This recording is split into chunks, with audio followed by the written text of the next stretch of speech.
Hello friends, നെക്സാസിൻ്റെ പുതിയൊരു വീഡിയോയിലേക്ക് നിങ്ങൾക്ക് എല്ലാവർക്കും ഒരിക്കൽ കൂടി സ്വാഗതം. അപ്പോൾ നിങ്ങളുടെ വീട്ടിലോ ഓഫീസിലോ ഇതുപോലുള്ളൊരു പഴയ കമ്പ്യൂട്ടർ ഉണ്ടെന്നുണ്ടെങ്കിൽ നമുക്ക് ഒരു IP ക്യാമറ വാങ്ങിച്ചു കഴിഞ്ഞാൽ നമുക്ക് NVR വാങ്ങിക്കേണ്ട ആവശ്യമില്ല. അപ്പോൾ ആ ഒരു IP ക്യാമറേനെ ഒരു IP ക്യാമറയല്ല കേട്ടോ, ഒന്നിൽ കൂടുതൽ IP ക്യാമറ, നിങ്ങളുടെ കയ്യിൽ ആയിരക്കണക്കിന് IP ക്യാമറ ഉണ്ടെങ്കിലും നിങ്ങളുടെ കയ്യിലുള്ള കമ്പ്യൂട്ടറിൻ്റെ പെർഫോമൻസ് അനുസരിച്ച് നിങ്ങൾക്ക് അത്രയും ക്യാമറകളെ കണക്ട് ചെയ്യിക്കാം. ഇപ്പോൾ നമ്മൾ സാധാരണ വീട്ടിൽ ഒരു 4 ക്യാമറയോ 8 ക്യാമറയൊക്കെയല്ലേ നമ്മൾ സാധാരണ വെക്കാറുള്ളൂ. അപ്പോൾ അങ്ങനെയാണെന്നുണ്ടെങ്കിൽ നിങ്ങൾക്കൊരു സാധാരണ ഒരു ഡ്യുവൽ കോറോ ഒരു ഇൻ്റൽ കോർ i3 സിസ്റ്റം ഒക്കെ ഉണ്ടെങ്കിൽ, ഒരു പഴയ കമ്പ്യൂട്ടറോ പുതിയ കമ്പ്യൂട്ടറോ ഉണ്ടെങ്കിൽ നമുക്കൊരു NVR അതിൽ നിന്ന് തന്നെ സെറ്റപ്പ് ചെയ്തെടുക്കാം. അങ്ങനെയാണെന്നുണ്ടെങ്കിൽ നമുക്ക് എന്ത് ചെയ്യാം, ഈ ഒരു NVR പർച്ചേസ് ചെയ്ത് വെറുതെ നമ്മുടെ കാശ് കളയേണ്ട ആവശ്യമില്ല.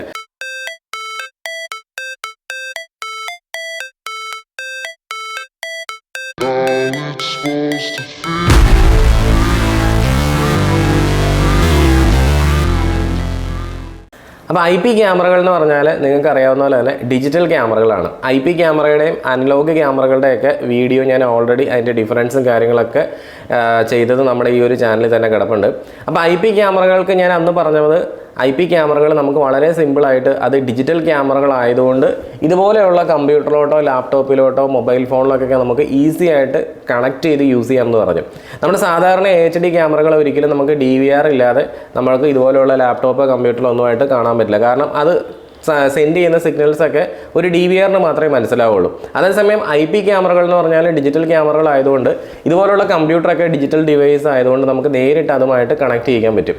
അപ്പോൾ PC NVR എന്ന് പറഞ്ഞൊരു സോഫ്റ്റ്വെയർ CP+ൻ്റെ ഞാൻ നേരത്തെ നിങ്ങളെ പരിചയപ്പെടുത്തിയിട്ടുണ്ടായിരുന്നു. അപ്പോൾ ആ ഒരു സോഫ്റ്റ്വെയറിൽ അതിനെ നമ്മളൊരു 32 ചാനൽ NVR ആക്കിയിട്ട് ഒരു കമ്പ്യൂട്ടറിനെ മാറ്റുന്ന കാര്യമൊക്കെ അന്ന് സംസാരിച്ചിട്ടുണ്ടായിരുന്നു. അപ്പോൾ നമ്മുടെ ഈ ഒരു കമ്പ്യൂട്ടറിനെ നമുക്ക് NVR ആക്കിയിട്ട് എങ്ങനെ മാറ്റാം എന്നുള്ള ഒരു കോൺഫിഗറേഷൻ വീഡിയോ ആണ് ഇന്ന് നമ്മൾ ചെയ്യാൻ പോകുന്നത്. ഓക്കെ, അപ്പോൾ നമ്മൾ കണക്ട് ചെയ്യാൻ വേണ്ടി പോകുന്നത് ഈ ഒരു ക്യാമറയാണ് കേട്ടോ. ഹിക്വിഷൻ്റെ എക്സിർ ടൈപ്പ് ക്യാമറ H265+ കംപ്രഷനൊക്കെ ഉള്ള ഒരു IP ക്യാമറ. ഇതിന് ഏത് IP ക്യാമറ ആണെങ്കിലും ഈ ഒരു സെറ്റപ്പ് ചെയ്യാൻ വേണ്ടിയിട്ട് പ്രത്യേകിച്ച് ഇന്ന മോഡലിനൊന്നുമില്ല. ഞാനിപ്പോൾ കണക്ട് ചെയ്തേക്കുന്ന മോഡൽ നമ്പർ ഇതാണ്, DS2CD 1023 GOE I എന്ന് പറഞ്ഞ ഒരു 4mm ലെൻസ് വരുന്ന ഒരു IP ക്യാമറ. ഈ ക്യാമറ ഞാൻ ഇവിടെ കണക്ട് ചെയ്ത് വെച്ചിട്ടുണ്ട്. ഇതാണ് ആ ഒരു IP ക്യാമറ. അപ്പോൾ ഈ ഒരു IP ക്യാമറയുടെ നിങ്ങൾക്കറിയാം, നേരത്തെ നമ്മൾ ഈ IP ക്യാമറയൊക്കെ പരിചയപ്പെട്ടിട്ടുണ്ട്. അപ്പോൾ ഇതിൽ ഒരു RJ45 ഫീമെയിൽ പോർട്ട് വരുന്നുണ്ട്. അത് ഞാൻ ഇവിടെ നിന്നൊരു ഔട്ട്ഡോർ കേബിൾ കണക്ട് ചെയ്തിട്ട് നേരെ ഈ കേബിൾ നമ്മുടെ ഒരു മോഡത്തിലേക്ക് പോയേക്കാണ് കേട്ടോ. അപ്പോൾ ഈ ഒരു ക്യാമറ ഞാൻ POയിലോട്ടല്ല കണക്ട് ചെയ്തേക്കണം. അതുകൊണ്ട് തന്നെ ഞാൻ സെപ്പറേറ്റ് ഒരു പവർ ഇവിടെ കണക്ട് ചെയ്ത് വെച്ചിട്ടുണ്ട്. ഒരു 12 വോൾട്ടിൻ്റെ ഒരു പവർ ഞാനിവിടെ ഈ ക്യാമറയായിട്ട് കണക്ട് ചെയ്ത് കൊടുത്തിട്ടുണ്ട്. അത് നമ്മുടെ ഇവിടെ ഒരു എക്സ്റ്റൻഷൻ ബോക്സിൽ കുത്തി വെച്ചിട്ടുണ്ട്. ഈ ഒരു സെറ്റപ്പിലാണ് ഇപ്പോൾ ഈ ഒരു ക്യാമറ വർക്ക് ചെയ്തുകൊണ്ടിരിക്കുന്നത്. അപ്പോൾ ഈ ഒരു ക്യാമറയുടെ വീഡിയോ നമുക്ക് സ്റ്റോറേജ് സെർവറിലേക്ക് എങ്ങനെ സെറ്റപ്പ് ചെയ്യാമെന്ന് നോക്കാം. ഓക്കെ, അപ്പോൾ നമ്മുടെ IVMS 4200 സോഫ്റ്റ്വെയർ ഞാനിവിടെ ഡൗൺലോഡ് ചെയ്തിട്ടുണ്ട്. അപ്പോൾ ഡൗൺലോഡ് ചെയ്യാനുള്ള ലിങ്ക് ഞാൻ നമ്മുടെ ഡിസ്ക്രിപ്ഷൻ ബോക്സിൽ കൊടുത്തിട്ടുണ്ട്. അതുകൊണ്ട് നിങ്ങൾക്ക് അവിടെ നോക്കിക്കഴിഞ്ഞാൽ ഡൗൺലോഡ് ചെയ്യാവുന്നതാണ്. ഇപ്പോൾ ഈ ഒരു സോഫ്റ്റ്വെയർ ഞാൻ ഡബിൾ ക്ലിക്ക് അടിച്ചിട്ട് ജസ്റ്റ് ഇൻസ്റ്റലേഷൻ ചെയ്യുകയാണ് കേട്ടോ. അപ്പോൾ ഈ ഒരു സോഫ്റ്റ്വെയർ ഇൻസ്റ്റലേഷൻ ചെയ്യുന്ന സമയത്ത് ഇവിടെ ഒരു സ്റ്റോറേജ് സെർവറിൻ്റെ ടിക്കും കൂടെ നമ്മൾ ഇട്ട് കൊടുക്കേണ്ടതാണ്. അപ്പോൾ ഞാൻ ആ സ്റ്റോറേജ് സെർവറിൻ്റെ ടിക്കും കൂടെ ഇട്ട് കൊടുത്തിട്ട് നെക്സ്റ്റ് അടിക്കുകയാണ്. അപ്പോൾ എവിടെയാണ് ഇത് ഇൻസ്റ്റലേഷൻ ചെയ്യേണ്ടതെന്നുള്ള ചോദിച്ചിട്ടുണ്ട്. ഞാനിപ്പോൾ C ഡ്രൈവാണ് സെലക്ട് ചെയ്യണം. എനിക്ക് C ഡ്രൈവിന് ആവശ്യത്തിന് സ്പേസ് ഉണ്ട്. നിങ്ങൾക്ക് സ്പേസ് കുറവാണെന്നുണ്ടെങ്കിൽ നിങ്ങൾ C ഡ്രൈവ് മാറ്റി മറ്റേതെങ്കിലും ഡ്രൈവ് ചൂസ് ചെയ്ത് കൊടുക്കാവുന്നതാണ് കേട്ടോ. അപ്പോൾ ഈ ഒരു പ്രോഗ്രാം ഇപ്പോൾ ഇതിനകത്തോട്ട് ഇൻസ്റ്റാൾ ആയിക്കൊണ്ടിരിക്കുകയാണ്.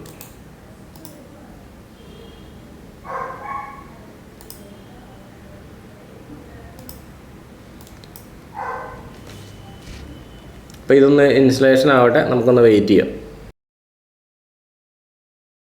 അപ്പോൾ നമ്മുടെ ഇൻസ്റ്റലേഷൻ ഇവിടെ കംപ്ലീറ്റ് ആയിട്ടുണ്ട്. ഇനി നമുക്കത് ഫിനിഷ് എന്നുള്ള ബട്ടണിൽ പ്രസ് ചെയ്തിട്ട് ഫിനിഷ് ചെയ്യാം.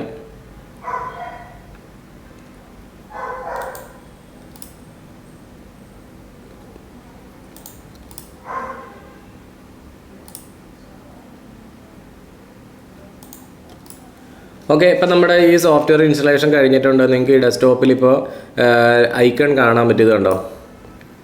ഒരു ഐക്കൺ ഇവിടെ നിങ്ങൾക്ക് കാണാം. ഇതാണ് IVMS 4200. അപ്പോൾ ഇൻസ്റ്റലേഷൻ കഴിഞ്ഞ് കഴിയുമ്പോൾ ആ ഒരു സോഫ്റ്റ്വെയർ ഇതുപോലെ ഓപ്പൺ ആയി വരും. അപ്പോൾ നമ്മുടെ ഈ ഒരു സോഫ്റ്റ്വെയറിൽ നമ്മളൊരു പുതിയ യൂസറെ ക്രിയേറ്റ് ചെയ്ത് കൊടുക്കാൻ വേണ്ടി പോവാണ്. ആ യൂസറിൻ്റെ പേര് നിങ്ങൾക്ക് എന്നെ വേണമെങ്കിൽ കൊടുക്കാം. ഞാനിപ്പോൾ ഇതിന് സൂപ്പർ യൂസർ ആയതുകൊണ്ട് അതിന് ഞാൻ അഡ്മിൻ എന്നുള്ള പേര് കൊടുത്തു. പാസ്വേഡ് നിങ്ങൾക്ക് എന്ത് വേണമെങ്കിലും കൊടുക്കാം കേട്ടോ.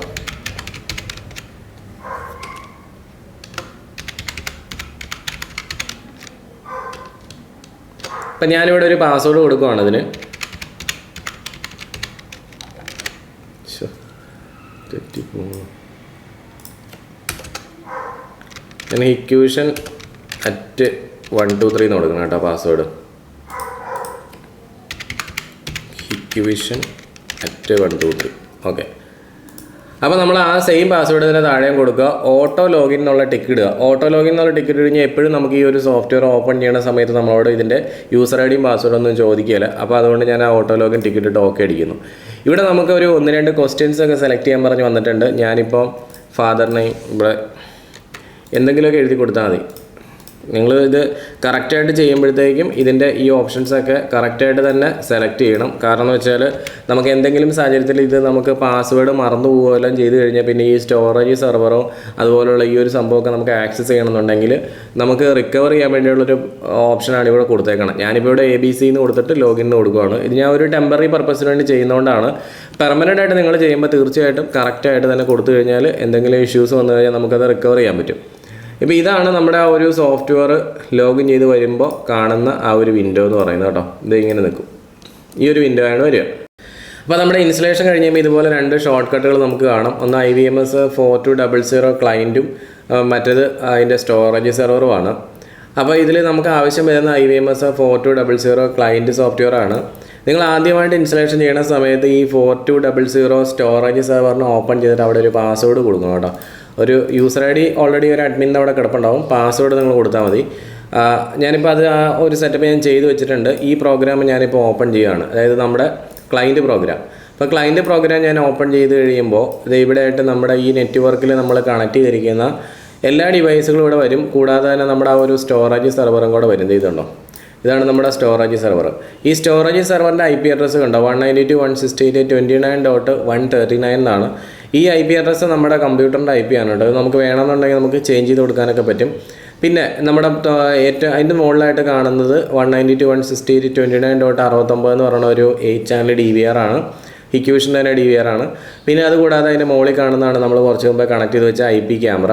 അപ്പോൾ അതിൻ്റെ മോഡൽ നമ്പറൊക്കെ ഞാൻ നേരത്തെ പറഞ്ഞത്. അപ്പോൾ അതിന് ഒരു IP അഡ്രസ്സ് ഉണ്ട്. അതാണ് 29.2 എന്ന് പറഞ്ഞ IP. അപ്പോൾ ഈ ഒരു ക്യാമറേനെയാണ് നമ്മളിപ്പോൾ സെലക്ട് ചെയ്തിട്ട് സെറ്റപ്പ് ചെയ്യാൻ വേണ്ടി പോകുന്നത്. അതിന് മുന്നേ തന്നെ നമ്മൾ നമ്മുടെ സ്റ്റോറേജ് സെർവർ കോൺഫിഗറേഷൻ ചെയ്യണം.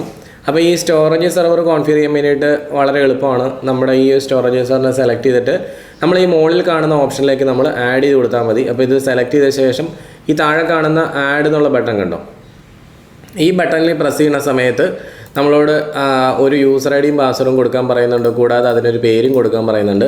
അപ്പോൾ ഞാനിപ്പോൾ നമ്മുടെ സ്റ്റോറേജ് സെർവർ ആയതുകൊണ്ട് ഞാൻ അതിനൊരു പേര് കൊടുക്കുന്നത് my_storage എന്നാട്ടോ. മൈ സ്റ്റോറേജ് എന്ന് പേരിട്ടു. അപ്പോൾ അതിനൊരു യൂസർ നെയിം കൊടുക്കണം. ഞാനത് അഡ്മിൻ കൊടുക്കുന്നു. പാസ്വേഡ് നമുക്ക് ഇഷ്ടമുള്ള പാസ്വേഡ് കൊടുക്കാം. ഏത് പാസ്വേഡ് കൊടുത്താലും എഴുതി വെക്കണം. അപ്പോൾ ഞാനിപ്പോൾ hikvision@123 എന്ന് കൊടുത്തിട്ടുണ്ട്. സിങ്ക്രണൈസ് ടൈം എന്നുള്ള ഓപ്ഷൻ ടിക്ക് ഇട്ട ശേഷം ആഡ് എന്നുള്ള ബട്ടൺ പ്രസ് ചെയ്യാം. അപ്പോൾ ഈ ഒരു ഡിവൈസ്, അതായത് നമ്മുടെ സ്റ്റോറേജ് സെർവർ ഇപ്പോൾ നമ്മുടെ ആ ഒരു ലിസ്റ്റിലേക്ക് വന്നിട്ടുണ്ട്. നമുക്ക് അതേപോലെ തന്നെ നമ്മുടെ ക്യാമറയും ആ ലിസ്റ്റിലേക്ക് കൊണ്ടുവരാം. അത് ഈ താഴെ നമുക്ക് 29.2 എന്ന് പറഞ്ഞാൽ നമ്മുടെ IP ക്യാമറ. അത് സെലക്ട് ചെയ്തിട്ട് ഇവിടെ ആഡ് ബട്ടൺ പ്രസ് ചെയ്യുക. അതിനും ഒരു പേര് കൊടുക്കാൻ പറഞ്ഞിട്ടുണ്ട്. ഈ പേര് കൊടുക്കാൻ പറയുന്നത് നമുക്ക് സിമ്പിളായിട്ട് അതിനെ മാനേജ് ചെയ്യാൻ വേണ്ടിയിട്ടാണ്. മൈ IP ക്യാമറ എന്ന് ഞാൻ കൊടുക്കുന്നു. My IP cam. ഓക്കെ, അത് സെലക്ട് ചെയ്തിട്ട് അതിൻ്റെ യൂസർ ഐ ഡിയും പാസ്വേഡും കൊടുക്കുക ക്യാമറയുടെ.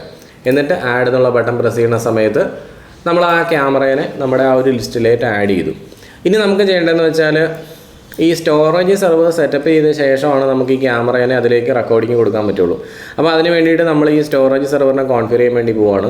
മൈ സ്റ്റോറേജ് എന്നുള്ള ഓപ്ഷൻ സെലക്ട് ചെയ്തിട്ട് ഇവിടെ ഏറ്റവും അറ്റത്തായിട്ട് നിങ്ങൾ നോക്കുകയാണെങ്കിൽ ഇവിടെ കണ്ടോ, ഓപ്പറേഷൻസിനകത്ത് ഒരു ഓപ്ഷൻ ഇവിടെ കാണിക്കുന്നുണ്ട്. ഒരു ഗിയറിൻ്റെ ഒരു സിമ്പിൾ കാണിക്കുന്നുണ്ട്. അപ്പോൾ ഇത് നമ്മൾ റിമോട്ട് കോൺഫിഗറേഷനുള്ള ഈ വിൻഡോയിൽ നമ്മൾ പ്രസ് ചെയ്യുന്ന സമയത്ത്, വിൻഡോ അല്ല ആ ഒരു ബട്ടൺ, അതിൽ പ്രസ് ചെയ്യുന്ന സമയത്ത് ഒരു പേജ് ഇങ്ങനെ ഓപ്പൺ ആയി വരും കണ്ടോ. ഇപ്പോൾ നമ്മൾ ചെയ്യുന്നത് സ്റ്റോറേജ് സെർവറിനെയാണ് കേട്ടോ. അപ്പോൾ ഇതിനകത്ത് ഒരുപാട് ഓപ്ഷൻസ് ഉണ്ട്. നമുക്ക് പല പല സെറ്റപ്പുകളൊക്കെ ഇതിനകത്ത് ഇങ്ങനെ ചെയ്യാവുന്നതാണ്. അപ്പോൾ ഇതിൽ നമ്മളിപ്പോൾ ചെയ്യാൻ വേണ്ടി പോകുന്നത് ബേസിക് ആയിട്ടുള്ള ചേഞ്ചസ് മാത്രമേ ഉള്ളൂ. അപ്പോൾ ഇതിന് നിങ്ങൾക്കൊരു പേര് കൊടുക്കണമെങ്കിൽ ഇവിടെ ഈ ഒരു പേരൊക്കെ നമുക്ക് ചേഞ്ച് ചെയ്യാം. ജനറലി പോയാൽ മതി. സ്റ്റോറേജ് സെർവറിന് ഇഷ്ടമുള്ള പേര് കൊടുക്കാം. ഇപ്പോൾ ഈ ടൈം എന്നുള്ള ഓപ്ഷൻ ഞാൻ സെലക്ട് ചെയ്തിട്ട് നമ്മുടെ മദ്രാസ്, ബോംബെ, ന്യൂഡൽഹി എന്നുള്ള ഓപ്ഷൻ സെലക്ട് ചെയ്ത് കൊടുത്തിട്ടുണ്ട്. അതുപോലെ time.windows.com എന്നുള്ള ഓപ്ഷൻ എഴുതി കൊടുക്കുക. പിന്നെ ഒരു 60 സെക്കൻഡ് ടൈം ഇൻട്രോയിലും കൊടുത്തിട്ട് സേവ് ചെയ്യാം. പിന്നെ നമുക്ക് വേണ്ടത് നമ്മുടെ ഈ ഒരു നെറ്റ്വർക്ക് എന്നുള്ള സെറ്റപ്പിലേക്ക് പോയാൽ അതിൽ ജനറൽ എടുത്തു കഴിഞ്ഞാൽ അവിടെ നിങ്ങൾക്ക് 192.168.139 ഓട്ടോമാറ്റിക് അവിടെ വന്നിട്ടുണ്ട്. ഇത് നമ്മുടെ കമ്പ്യൂട്ടറിൻ്റെ IP ആണ് കേട്ടോ. ഈ ഒരു സിസ്റ്റത്തിൻ്റെ IP ആണ്, നമ്മളിപ്പോൾ ചെയ്തുകൊണ്ടിരിക്കുന്ന സിസ്റ്റത്തിൻ്റെ IP ആണ്. നമുക്ക് വേണമെങ്കിൽ അതിൻ്റെ ഓപ്ഷൻസൊക്കെ ചേഞ്ച് ചെയ്ത് കൊടുക്കാം. ഇപ്പം ഞാനിതൊന്നും മാറ്റം വരുത്തുന്നില്ല. അപ്പോൾ അതുപോലെ തന്നെ താഴെ DNS നമുക്ക് വേണമെങ്കിൽ മാറ്റം വരുത്താം. അങ്ങനെയുള്ള കുറേ കാര്യങ്ങളൊക്കെ ഇതിനകത്തുണ്ട്. നമ്മളിപ്പോൾ ചെയ്യാൻ വേണ്ടി പോകുന്നത് ഇതിൻ്റെ സ്റ്റോറേജ് സെറ്റപ്പാണ്. അപ്പോൾ ആ സ്റ്റോറേജ് സെറ്റപ്പിന് വേണ്ടി നമ്മൾ സ്റ്റോറേജ് എന്നുള്ള മെനുവിലേക്ക് പോവുക. ജനറൽ എടുത്തു കഴിഞ്ഞാൽ അവിടെ നമുക്ക് ഈ ഇത്രയും കാര്യങ്ങൾ കാണിക്കുന്നുണ്ട്. അതായത് DEF. നിങ്ങൾ എൻ്റെ ഈ സിസ്റ്റം ഓപ്പൺ ചെയ്ത് കഴിഞ്ഞാൽ DEF 3 ഡ്രൈവുകൾ ഇവിടെ കാണിക്കുന്നുണ്ട്. ഈ 3 ഡ്രൈവുകളാണ് ഇവിടെ ഈ കാണിച്ചുകൊണ്ടിരിക്കുന്ന ഈ സോഫ്റ്റ്വെയറിനകത്ത് കാണിക്കുന്ന ഈ ഒരു 3 ഡ്രൈവുകൾ. അതിൽ എനിക്ക് D ഡ്രൈവിനകത്ത് ആവശ്യത്തിന് സ്പേസ് ഉണ്ട്. ഒരു 82 GB ഫ്രീ സ്പേസ് കിടപ്പുണ്ട്. അത് അൺഫോർമാറ്റഡ് എന്നാണ് കാണിക്കുന്നത്. അൺഫോർമാറ്റഡ് എന്ന് പറഞ്ഞാൽ ഇതിനൊരു ഫയൽ സിസ്റ്റം ഇത് ക്രിയേറ്റ് ചെയ്തിട്ടില്ലെന്ന് അർത്ഥം. അപ്പോൾ ഞാനിത് സെലക്ട് ചെയ്ത ശേഷം താഴെ കാണുന്ന ഫോർമാറ്റ് എന്നുള്ള ബട്ടണിൽ പ്രസ് ചെയ്യുന്നു. ഈ ഫോർമാറ്റ് ചെയ്യുന്ന സമയത്ത് നമ്മുടെ ഈ ഒരു ഡ്രൈവിലുള്ള ഒരു ഡേറ്റയും പോകില്ല. നിങ്ങൾക്ക് അതുകൊണ്ട് തന്നെ പേടിക്കാതെ തന്നെ ഫോർമാറ്റ് കൊടുക്കാം. പക്ഷേ സാധാരണ കേസിൽ നമ്മൾ ഏതെങ്കിലും ഒരു പാർട്ടീഷൻ എടുത്തിട്ട് ഫോർമാറ്റിന് കൊടുത്താൽ അതിനകത്തുള്ള മുഴുവൻ ഡേറ്റയും പോകും. പക്ഷേ ഈ ഒരു സോഫ്റ്റ്വെയർ വഴി നമ്മളത് കൊടുക്കുന്ന സമയത്ത് അവിടെ ഒരു ഫോൾഡർ ക്രിയേറ്റ് ചെയ്തിട്ട് ആ ഫോൾഡറിൻ്റെ ഉള്ളിലെ ഒരു ഫയൽ സിസ്റ്റം മാത്രമേ ഇത് ചേഞ്ച് ചെയ്യുന്നുള്ളൂ. അതുകൊണ്ട് വേറെ കുഴപ്പങ്ങളൊന്നും ഇപ്പോൾ സംഭവിക്കില്ല. അപ്പോൾ ഇതിവിടെ ഓക്കെ കൊടുക്കുക. അപ്പോൾ അല്പസമയം നമുക്കൊന്ന് വെയിറ്റ് ചെയ്യാം. ഫോർമാറ്റിംഗ് നടന്നു കഴിഞ്ഞിട്ടുണ്ട്. ഓക്കെ ബട്ടൺ പ്രസ് ചെയ്യാം. അപ്പോൾ ഇവിടെ നമ്മുടെ ആ ഒരു പുതിയ ഡ്രൈവ് നമ്മൾ ഫോർമാറ്റ് ചെയ്തിട്ട് സ്റ്റോറേജ് സെർവർ ആയിട്ട് മാറ്റി കൊടുത്തിട്ടുണ്ട്. അപ്പോൾ നിങ്ങളുടെ ഈ ഒരു സിസ്റ്റത്തിൽ ഇപ്പോൾ ആ ഒരു D ഡ്രൈവിനകത്ത് ഇപ്പോൾ ഒരു പ്രത്യേക ഫോൾഡർ ഇതിന് വേണ്ടിയിട്ടൊരു ഫോൾഡർ ക്രിയേറ്റ് ആയിട്ടുണ്ടാവും. ഓക്കെ, അതവിടെ നിൽക്കട്ടെ. നമുക്ക് നേരെ ഈ ഒരു സ്റ്റോറേജ് സെർവർ ഒന്നും കൂടെ എടുക്കാം. ഞാൻ നിങ്ങളൊന്നുകൂടെ കാണിച്ചു തരാം. അത് കണ്ടോ, സ്റ്റോറേജ് എന്നുള്ള ഓപ്ഷൻ എടുത്ത് ജനറലിൽ പോയി കഴിഞ്ഞാൽ ഇപ്പോൾ അത് നോർമൽ എന്ന് കാണിക്കുന്നുണ്ട്. കണ്ടോ, ഇത്രയും നേരം കാണിച്ചുകൊണ്ട് അൺഫോർമാറ്റഡ് എന്നായിരുന്നു. ഇപ്പോൾ ഇതിന് വേണ്ടിയിട്ടൊരു പുതിയ ഫയൽ സിസ്റ്റം ക്രിയേറ്റഡ് ആയി. ഫ്രീ സ്പേസ് ഇപ്പോൾ 1 GB ആയി. കണ്ടോ, നോക്കി. അതായത് ഞാൻ ഈ ഒരു ക്യാമറ ഇതിന് മുന്നേ തന്നെ ഈ ഒരു സിസ്റ്റത്തിനുള്ളിൽ കണക്ട് ചെയ്ത് വെച്ച് നോക്കിയിട്ടുണ്ട്. അതുകൊണ്ട് തന്നെ ആദ്യം നമുക്ക് കാണിച്ചിട്ടുണ്ടായിരുന്ന അത്രയും സ്പേസ് അത് ക്യാമറയ്ക്ക് വേണ്ടി യൂസ് ചെയ്തിട്ടുണ്ടായിരുന്നു. അപ്പോൾ ഇപ്പോൾ 1 GB എന്നുള്ള സ്പേസിലാണ് ഇപ്പോൾ നമുക്കത് നിൽക്കുന്നത് കേട്ടോ. അപ്പോൾ ഇത്രയേ ഉള്ളൂ ഈ ഒരു സ്റ്റോറേജ് സെർവറിൻ്റെ സെറ്റപ്പ്. ഇനി നമ്മൾ ക്ലോസ് ചെയ്യാം. അപ്പോൾ നമ്മൾ ഈ ഒരു ക്യാമറേനെ നമ്മുടെ ഇനി സിസ്റ്റത്തിലേക്ക് റെക്കോർഡ് ചെയ്യാൻ വേണ്ടി പോവാണ്. അപ്പോൾ അതിന് വേണ്ടിയിട്ട് നമുക്കിവിടെ ഈ ഒരു ഓപ്ഷനിൽ സെലക്ട് ചെയ്ത് കഴിഞ്ഞാൽ നമുക്ക് നമ്മുടെ ഡിവൈസ് മാനേജ്മെൻറ്റിൻ്റെ അടിയിലായിട്ട് ഒരു സ്റ്റോറേജ് ഷെഡ്യൂൾ എന്നൊരു ഓപ്ഷൻ കൊടുത്തിട്ടുണ്ട്. ഈ സ്റ്റോറേജ് ഷെഡ്യൂളിൽ നമ്മൾ പ്രസ് ചെയ്യാം. സ്റ്റോറേജ് ഷെഡ്യൂളിൽ പ്രസ് ചെയ്യുമ്പോൾ ഇവിടെ നിങ്ങൾക്ക് ക്യാമറ എന്ന് പറഞ്ഞിട്ടുള്ള ലിസ്റ്റ് ഇവിടെ കാണാൻ പറ്റും. അപ്പോൾ നമ്മുടെ ക്യാമറ ആകെ പറഞ്ഞേ ഉള്ളൂ. അതുകൊണ്ട് ആ ഒരു ക്യാമറയെ നമ്മൾ സെലക്ട് ചെയ്യുന്നു. സെലക്ട് ചെയ്ത ശേഷം റൈറ്റ് സൈഡിൽ കാണുന്ന ഓപ്ഷൻ സെലക്ട് ചെയ്യുക. റെക്കോർഡ് ഷെഡ്യൂൾ എന്നുള്ള ഓപ്ഷൻ സെലക്ട് ചെയ്ത് കൊടുക്കുന്നു. അതിൽ ഓൾ ഡേ ടെംപ്ലേറ്റ് നമ്മൾ സെലക്ട് ചെയ്യുന്നു. എഡിറ്റ് എന്നുള്ള ഓപ്ഷനിൽ പോയി കഴിഞ്ഞാൽ നിങ്ങൾക്ക് ഇവിടെ പല ഓപ്ഷൻസ് ഉണ്ട്. ഇവൻറ്റ് റെക്കോർഡിംഗ് ഉണ്ട്, ഷെഡ്യൂൾഡ് റെക്കോർഡിംഗ് ഉണ്ട്. ഞാൻ നിങ്ങളെ ചുമ്മാ കാണിക്കാൻ വേണ്ടിയിട്ട് അത് ഈ ഓപ്ഷൻസ് ഒന്നും ഞാൻ മാറ്റുന്നില്ല. ഓൾ ഡേ ടെംപ്ലേറ്റ് തന്നെ സെലക്ട് ചെയ്യുന്നു, ഓക്കെ അടിക്കുന്നു. ഇതേപോലെ തന്നെ നമുക്ക് നമ്മുടെ ക്യാമറയ്ക്ക് മുമ്പിൽ വരുന്ന ഇമേജസൊക്കെ നമുക്ക് ഫോട്ടോസായിട്ട് വേണമെങ്കിലും സേവ് ചെയ്യാനുള്ള ഓപ്ഷൻ ഉണ്ട്. അതാണ് ഈ ക്യാപ്ചർ ഷെഡ്യൂൾ. അത് ഞാനിപ്പോൾ സെലക്ട് ചെയ്യുന്നില്ല കേട്ടോ. ഇനി നമ്മുടെ സ്റ്റോറേജ് സെർവർ നമുക്കിപ്പോൾ റൺ ചെയ്യുന്നതുകൊണ്ട് ഇത് ഇവിടെ കണ്ടോ, ഈ സ്റ്റോറേജ് സെർവറിൻ്റെ ഓപ്ഷൻ സെലക്ട് ചെയ്യുന്ന സമയത്ത് ഇവിടെ നമുക്ക് മൈ സ്റ്റോറേജ് എന്നുള്ള ഓപ്ഷൻ കാണിച്ചു തരും. അതായത് നമ്മുടെ സ്റ്റോറേജ് സെർവർ തന്നെയാണത്. ഇനി നമുക്ക് റെക്കോർഡിംഗ് ഷെഡ്യൂൾ സെലക്ട് ചെയ്ത് കൊടുക്കുക. അതിൽ നമ്മുടെ template all day template select ചെയ്യുന്നു. അഡ്വാൻസ്ഡ് പോയി കഴിഞ്ഞാൽ അവിടെ മോഡിഫിക്കേഷൻസ് വരുത്താനുള്ള ഓപ്ഷൻ ഉണ്ട്. വീക്ക്ലി ടെംപ്ലേറ്റ് ഉണ്ട്, ഓൾ ഡേ ടെംപ്ലേറ്റ് ഉണ്ട്. ഞാനിപ്പോൾ ഓൾ ഡേ ടെംപ്ലേറ്റ് എടുത്തു, സേവ് ചെയ്യുന്നു. അപ്പോൾ ഇതിലെല്ലാം വ്യത്യാസം എന്ന് വെച്ചാൽ നമുക്ക് ഈ റെക്കോർഡാകുന്ന സമയവും ഡേറ്റൊക്കെ നമുക്ക് മാറ്റി കൊടുക്കാനുള്ള ഓപ്ഷനാണ്. ഇപ്പോൾ നമുക്കിവിടെ ഫുൾ ഡേ നമ്മൾ റെക്കോർഡ് ചെയ്യുന്നുണ്ട്. അതുകൊണ്ട് ഇവിടെ എല്ലാം സെലക്ട് ചെയ്തിട്ട് ഓക്കെ അടിക്കുകയാണ്. ഇതിലിപ്പോൾ പിക്ചർ നമുക്ക് സെലക്ട് ചെയ്യണമെങ്കിൽ പിക്ചർ സ്റ്റോറേജ് ടിക്കറ്റ് കൊടുത്താൽ മതി. ഇപ്പോൾ ഞാൻ അതൊന്നും സെലക്ട് ചെയ്യുന്നില്ല. സേവ് എന്നുള്ള ബട്ടൺ പ്രസ് ചെയ്യുന്നു. ഇപ്പോൾ നമ്മുടെ സെറ്റിങ്സ് ഒക്കെ സേവ് ആയിട്ടുണ്ട്. ഇപ്പോൾ നമ്മുടെ ക്യാമറ ഈ ഒരു ഇതിലേക്ക് റെക്കോർഡ് ആയിക്കൊണ്ടിരിക്കുന്നുണ്ട് കേട്ടോ. അത് നമുക്ക് റെക്കോർഡ് ആയിട്ടുണ്ടോ എന്നുള്ള കാര്യം ഇപ്പോൾ ലൈവായിട്ട് നമ്മൾ കണ്ടുകൊണ്ടിരിക്കുകയാണ്. റെക്കോർഡ് ആയിട്ടുണ്ടോ ഇല്ലയോ എന്നുള്ള കാര്യം നമുക്ക് കാണണമെങ്കിൽ നമുക്കിവിടെ സെലക്ട് ചെയ്ത് കഴിഞ്ഞാൽ റിമോട്ട് പ്ലേ ബാക്ക് എന്നുള്ള ഓപ്ഷൻ ഉണ്ട്. നമ്മളിപ്പോൾ എക്സാക്ട്ലി ഒരു DVRൽ ഇരിക്കുന്ന പോലെ തന്നെയാണ്. നമ്മൾ റിമോട്ട് പ്ലേ ബാക്കിൽ സെലക്ട് ചെയ്ത് കഴിഞ്ഞാൽ നമ്മുടെ ക്യാമറ ഇവിടെ നമുക്ക് സെലക്ട് ചെയ്ത് കൊടുക്കാം. ഇതാണ് നമ്മുടെ ക്യാമറ, സെലക്ട് ചെയ്ത് കൊടുക്കാം. അവിടെ ഒരു എററായിട്ട് കാണിക്കുന്നുണ്ട്. ഇപ്പോൾ ഇതുവരെ റെക്കോർഡിങ്സ് ഒന്നും വന്നിട്ടില്ലെന്നാണ് ഞാൻ എഴുതി കാണിച്ചുകൊണ്ടിരിക്കുന്നത് കേട്ടോ. Play back failed, no record found. Wait ചെയ്യാം, കുറച്ച് കഴിയുമ്പോഴത്തേക്ക് റെക്കോർഡിങ് വന്നോളും, നോ പ്രോബ്ലം. ഇപ്പോൾ വന്നിട്ടുണ്ട് കേട്ടോ. അതായത് നമ്മളിപ്പോൾ ഈ എടുക്കുമ്പോൾ തന്നെ അത് വരത്തില്ല, കാരണം അതിനൊരു ചെറിയൊരു ഫയൽ ക്രിയേറ്റ് ആവണ്ടേ. ഇതുണ്ട് ഇവിടെ നോക്കുമ്പോൾ കാണാൻ പറ്റും, വളരെ ചെറിയൊരു ഡോട്ട് മാത്രമേ ഇവിടെ വന്നിട്ടുള്ളൂ. അപ്പോൾ ഈ ഒരു രീതിയിലാണ് നമുക്കിപ്പോൾ നമ്മൾ കാണുന്ന പ്ലേ ബാക്കാണ് കേട്ടോ. സമയം ഇവിടെ കാണിക്കുന്നുണ്ട്. ഇപ്പോൾ നമ്മുടെ സിസ്റ്റം ടൈമായിട്ട് കമ്പയർ ചെയ്ത് നോക്കുമ്പോൾ ഇത് വേറൊരു സമയമാണ് കാണിച്ചുകൊണ്ടിരിക്കുന്നത്. അപ്പോൾ നമ്മൾ പ്ലേ ബാക്കാണ് കാണുന്നത്. മിനിമം 1 മിനിറ്റ് എങ്കിലും വേണം തോന്നുന്നു. അപ്പോൾ അത് ഇവിടെ നിങ്ങൾക്ക് കാണാൻ പറ്റും ആ റെക്കോർഡായിരിക്കുന്നത്. ഇത് ലൈവ് വ്യൂ നമുക്കിവിടെ ഉണ്ട്. ഇതാണ് നമ്മുടെ ലൈവ് വ്യൂ. നമ്മുടെ റെക്കോർഡിങ് ചെയ്തേക്കണത് പ്ലേ ബാക്ക് ഇവിടെ നിന്ന് എടുത്തു കഴിഞ്ഞാൽ ഇതാണ് നമ്മുടെ പ്ലേ ബാക്ക്. കുറച്ച് സമയം വെയിറ്റ് ചെയ്ത ശേഷം ഞാൻ നിങ്ങളെ കാണിച്ചു തരാം.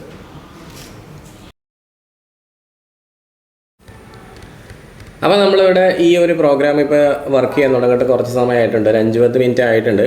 അപ്പോൾ ഇതാണ് നമ്മുടെ ലൈവ് വ്യൂ.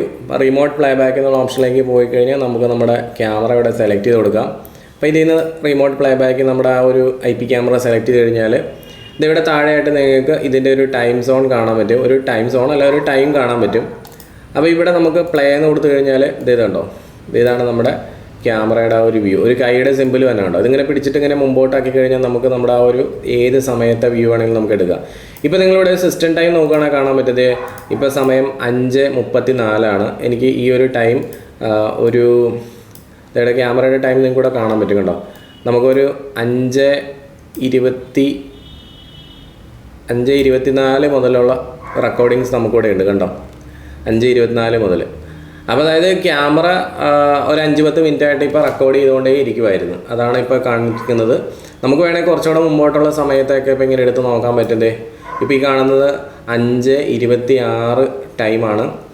അതായത് ക്യാമറ ഇപ്പോൾ റെക്കോർഡ് ആയിക്കൊണ്ടിരിക്കുന്നത് നമ്മുടെ ഈ ഒരു സിസ്റ്റത്തിലേക്കാണെന്നാണ് ഞാൻ പറയുന്നത്. അപ്പോൾ ഈ ഒരു സ്റ്റോറേജ് സെർവർ ഇപ്പോൾ ഫുള്ളി ഫങ്ഷണലാണ്. അപ്പോൾ നമ്മുടെ ഈ ഒരു ക്യാമറ വർക്ക് ചെയ്യണമെന്നുണ്ടെങ്കിൽ ഈ 2 പ്രോഗ്രാംസും ഈ ഒരു സിസ്റ്റത്തിൽ റൺ ചെയ്തുകൊണ്ടിരിക്കണമെന്നുള്ള കാര്യം നിങ്ങൾക്ക് അറിയാം. നമ്മളെപ്പോഴും ഇത് കണ്ടുകൊണ്ടിരിക്കണമെന്നില്ല, പക്ഷേ ഈ 2 പ്രോഗ്രാമും ഈ ഒരു സിസ്റ്റത്തിനുള്ളിൽ റൺ ചെയ്യണം. അപ്പോൾ നമ്മൾ ഒരു 3, 4, 5 ക്യാമറകൾ അല്ലെങ്കിൽ 8 ക്യാമറയൊക്കെ നമ്മൾ IP ക്യാമറ വെച്ചിട്ടുണ്ടെങ്കിൽ ഇതുപോലെ നമുക്ക് ഈ ഒരു കമ്പ്യൂട്ടറിനെ തന്നെ നമ്മൾ NVR ആക്കി മാറ്റിയാൽ തീർച്ചയായിട്ടും ഈ ഒരു കമ്പ്യൂട്ടർ നിങ്ങൾക്കറിയാം 24 മണിക്കൂറും നമ്മൾ ക്യാമറ വർക്ക് ചെയ്യുന്നുണ്ടെങ്കിൽ ആ 24 മണിക്കൂറും ഈ ഒരു സിസ്റ്റവും വർക്ക് ചെയ്യണം. അപ്പോൾ സാധാരണ കേസിനകത്ത് ഒരു കമ്പ്യൂട്ടർ എന്ന് പറയുന്നത് 7 മുതൽ 8 മണിക്കൂർ വരെയൊക്കെ വർക്ക് ചെയ്യാൻ വേണ്ടി ഡെഡിക്കേറ്റഡ് ആയിട്ടുള്ള സിസ്റ്റംസ് ആണ് നമ്മുടെ സാധാരണ ഡ്യുവൽ കോർ i3 പോലുള്ള ഡെസ്ക്ടോപ്പ് കമ്പ്യൂട്ടറുകൾ. ഇൻ്റൽ സിയോൺ പ്രോസസ്സറൊക്കെ വെച്ചിട്ടുള്ള ഇൻ്റലിൻ്റെയൊക്കെ തന്നെ സെർവർ കമ്പ്യൂട്ടറുകളൊക്കെയാണ് വരുന്നുണ്ടെങ്കിൽ നമുക്കതിന് 24 മണിക്കൂറും പ്രവർത്തിപ്പിക്കാൻ പറ്റും. അപ്പോൾ 24 മണിക്കൂറും പ്രവർത്തിപ്പിക്കുന്ന അതുപോലുള്ള മെഷീൻസൊക്കെ അതുപോലെയുള്ള ഒരു എൻവയോൺമെൻറ്റിൽ നല്ലൊരു കൂളിംഗ് സൊല്യൂഷനൊക്കെ കൊടുത്തിട്ടാണ് വർക്ക് ചെയ്യുന്നത്. അപ്പോൾ നമ്മളൊരു സാധാരണ കമ്പ്യൂട്ടർ ഇതുപോലെ NVR ആക്കി മാറ്റുമ്പോൾ നിങ്ങൾ തീർച്ചയായിട്ടും അതിനുള്ള ഒരു റെമഡി എന്നുള്ള രീതിയിൽ അതിൻ്റെ ചൂട് കുറയ്ക്കാൻ വേണ്ടിയിട്ടുള്ള എന്തെങ്കിലും മെത്തേഡുകൾ നമ്മൾ അതിനകത്ത് അപ്ലൈ ചെയ്തിട്ടുണ്ടായിരിക്കണം. ഉദാഹരണം പറഞ്ഞു കഴിഞ്ഞാൽ ഇതിനകത്തൊരു അഡീഷണൽ ആയിട്ട് സിസ്റ്റം കൂളിംഗ് ഫാനുകളൊക്കെ നമുക്ക് സെറ്റപ്പ് ചെയ്ത് വെക്കാം. അങ്ങനെ അഡീഷണൽ ആയിട്ടുള്ള കൂളിംഗ് ഫാനുകളൊക്കെ വെച്ച് കഴിഞ്ഞാൽ ഇതിൻ്റെയൊക്കെ ലൈഫ് ഒരുപാട് നാൾ നമുക്ക് കിട്ടുന്നുള്ള കാര്യത്തിൽ ഒരു സംശയമില്ല. അപ്പോൾ ഈ ഒരു വീഡിയോ നിങ്ങൾക്ക് ഇഷ്ടമായിട്ടെന്ന് ഞാൻ വിചാരിക്കുന്നു. ഇഷ്ടമായിട്ടുണ്ടെന്നുണ്ടെങ്കിൽ ഈ വീഡിയോ ഒന്ന് ലൈക്ക് ചെയ്യുക. നിങ്ങളുടെ സംശയങ്ങളൊക്കെ കമൻറ്റ് ബോക്സിൽ രേഖപ്പെടുത്തുക. അതുപോലെ തന്നെ നിങ്ങൾ എൻ്റെ വാട്സപ്പ് നമ്പർ ഇവിടെ കൊടുത്തിട്ടുണ്ട്. നിങ്ങൾ കോൾ ചെയ്യുന്നത് കഴിഞ്ഞാൽ എനിക്ക് ചില സമയങ്ങളിലൊന്നും അറ്റൻഡ് ചെയ്യാൻ പറ്റില്ല. അതുകൊണ്ട് നിങ്ങൾ വാട്സപ്പ് അയച്ചാൽ മതി. വാട്സപ്പ് അയക്കുമ്പോഴത്തേക്ക് ഞാൻ എല്ലാവർക്കും റിപ്ലൈ കൊടുക്കാറുണ്ട്. ഓക്കെ, അപ്പോൾ നമുക്ക് നെക്സ്റ്റ് ഒരു വീഡിയോ ആയിട്ട് വീണ്ടും കാണാം. Okay, thank you.